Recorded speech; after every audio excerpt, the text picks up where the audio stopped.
Luc. Chapitre 2. En ce temps-là parut un édit de César Auguste, ordonnant un recensement de toute la terre. Ce premier recensement eut lieu pendant que Quirinius était gouverneur de Syrie. Tous allaient se faire inscrire, chacun dans sa ville. Joseph aussi monta de la Galilée, de la ville de Nazareth, pour se rendre en Judée, dans la ville de David, appelée Bethléem, par ceux qui étaient de la maison, et de la famille de David, afin de se faire inscrire avec Marie, sa fiancée, qui était enceinte. Pendant qu'ils étaient là, le temps où Marie devait accoucher arriva, et elle enfanta son fils premier-né. Elle l'emmaillota, et le coucha dans une crèche, parce qu'il n'y avait pas de place pour eux dans l'hôtellerie. Il y avait, dans cette même contrée, des bergers qui passaient dans les champs les veilles de la nuit, pour garder leurs troupeaux. Et voici, un ange du Seigneur leur apparut, et la gloire du Seigneur resplendit autour d'eux. Ils furent saisis d'une grande frayeur. Mais l'ange leur dit: Ne craignez point, car je vous annonce une bonne nouvelle, qui sera pour tout le peuple le sujet d'une grande joie. C'est qu'aujourd'hui, dans la ville de David, il vous est né un sauveur, qui est le Christ, le Seigneur. Et voici à quel signe vous le reconnaîtrez: vous trouverez un enfant emmailloté et couché dans une crèche. Et soudain il se joignit à l'ange une multitude de l'armée céleste, louant Dieu et disant: Gloire à Dieu dans les lieux très hauts, et paix sur la terre parmi les hommes qui l'agréent.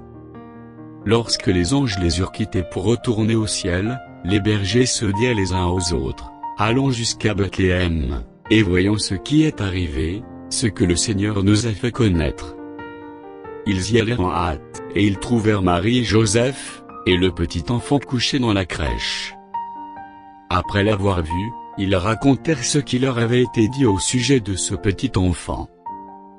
Tous ceux qui les entendirent furent dans l'étonnement de ce que leur disaient les bergers.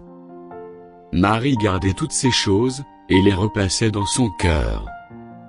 Et les bergers s'en retournèrent, glorifiant et louant Dieu, pour tout ce qu'ils avaient entendu et vu, et qui était conforme à ce qui leur avait été annoncé. Le 8e jour, auquel l'enfant devait être circoncis, étant arrivé, on lui donna le nom de Jésus, nom qu'avait indiqué l'ange, avant qu'il fût conçu dans le sein de sa mère. Et, quand les jours de leur purification furent accomplis, selon la loi de Moïse, Joseph et Marie le portèrent à Jérusalem, pour le présenter au Seigneur, suivant ce qui est écrit dans la loi du Seigneur. Tout mâle premier-né sera consacré au Seigneur, et pour offrir en sacrifice de tourterelles ou de jeunes pigeons, comme cela est prescrit dans la loi du Seigneur. Et voici, il y avait à Jérusalem un homme appelé Siméon. Cet homme était juste et pieux, il attendait la consolation d'Israël, et l'Esprit Saint était sur lui. Il avait été divinement averti par le Saint-Esprit, qu'il ne mourrait point avant d'avoir vu le Christ du Seigneur. Il vint au temple, poussé par l'Esprit.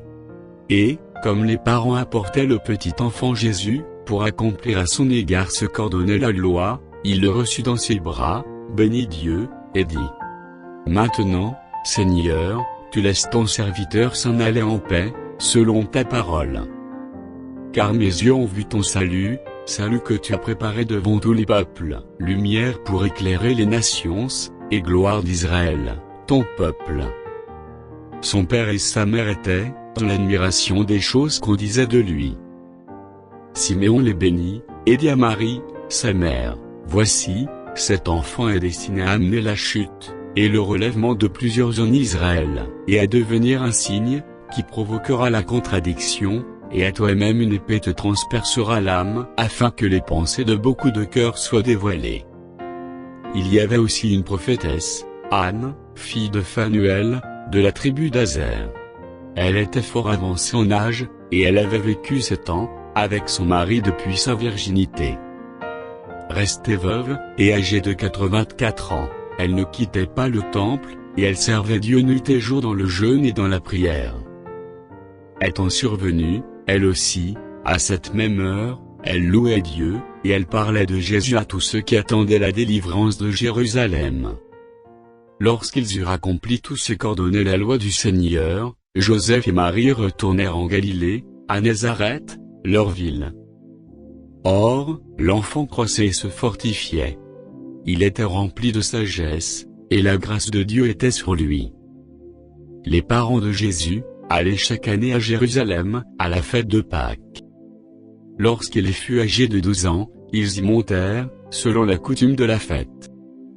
Puis, quand les jours furent écoulés, et qu'ils s'en retournèrent, l'enfant Jésus resta à Jérusalem. Son père et sa mère ne s'en aperçurent pas. Croyant qu'il était avec leurs compagnons de voyage, ils firent une journée de chemin, et le cherchèrent parmi leurs parents et leurs connaissances. Mais, ne l'ayant pas trouvé, ils retournèrent à Jérusalem pour le chercher. Au bout de 3 jours, ils le trouvèrent dans le temple, assis au milieu des docteurs, les écoutant et les interrogeant. Tout ce qu'il entendait était frappé de son intelligence et de ses réponses. Quand ses parents le virent, ils furent saisis d'étonnement, et sa mère lui dit, « Mon enfant, pourquoi as-tu agi de la sorte avec nous? Voici, ton père et moi, nous te cherchions avec angoisse. » Il leur dit, « Pourquoi me cherchiez-vous?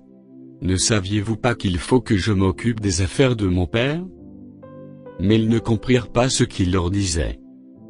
Puis il descendit avec eux pour aller à Nazareth, et il leur était soumis. Sa mère gardait toutes ces choses dans son cœur. Et Jésus croissait en sagesse, en stature, et en grâce, devant Dieu et devant les hommes.